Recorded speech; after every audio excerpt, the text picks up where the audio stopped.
கடகராசிக்காரர்களுக்கு இந்த அஷ்டம சனி படுத்திய பாட நான் ரொம்ப விவரித்து நிறைய சொன்னதுனால ஏற்பட்ட மன அழுத்தம். அப்போது இந்த 2026 என்ன நடக்க போனால் அஷ்டம சனிலாம் ரிலீஸ் ஆகி நார்மல் சனியாகி ரொம்ப நாள் ஆகுது. 9ஆம் இடத்திற்கு சனி பகவான் வந்தாச்சு. இப்போ 12ஆம் இடத்துல குரு பகவான் இருக்கிறார். 12ஆம் இடம் என்பது என்ன? உங்களுடைய 6க்குடைய குரு பகவான் தான் அவர்.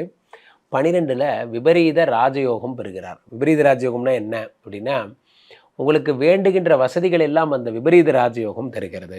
கடன் அடைய போகிறது. கடகராசிக்காரர்கள் கடன் அடைக்க போகிறீங்க.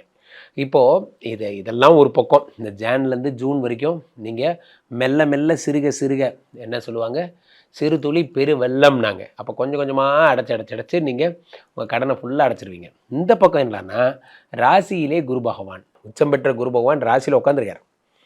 உட்காந்துருக்கிற குரு பகவான் என்ன பண்ணுறார், ராசியில் உட்காந்து ஒரே ஸ்ட்ரோக்கில் 5ஆம் இடத்தை பார்க்குறார். ஒரு பார்வை தான். அவர் உச்சம் பெற்ற குரு பகவான் ஏற்கனவே உங்களுக்கு செவ்வாய் வந்து மங்களகாரகன். 5 பார்க்கும்போது பூமி லாபங்களை தருவார். கடகராசிக்காரர்கள் பேசிக்கொண்டிருக்கும் இந்த நேரத்தில் வீடு வாங்குறதுக்கு யோசிச்சுட்டு இருப்பீங்க. 5 பார்க்குறார். இந்த பக்கம் 7 திருமண பிராப்தியை பார்க்குறார். அடுத்ததாக பாக்யஸ்தானம் 9ஆம் இடத்தை பார்க்குறார். குரு பகவான் உங்களுக்கு சகல விதமான சம்பத்துகளையும் உடம்புல உட்காந்து தரார்.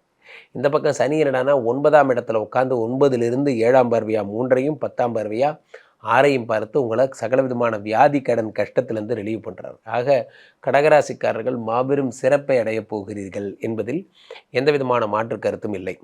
இருந்தாலும் 12ஆம் இடத்து குரு பகவான் சுப விரயங்களை தருவார். அதில் மட்டும் ஜாக்கிரதையாக பண்ணுங்கள். விரயங்களை கண்ட்ரோல் பண்ணுங்கள்.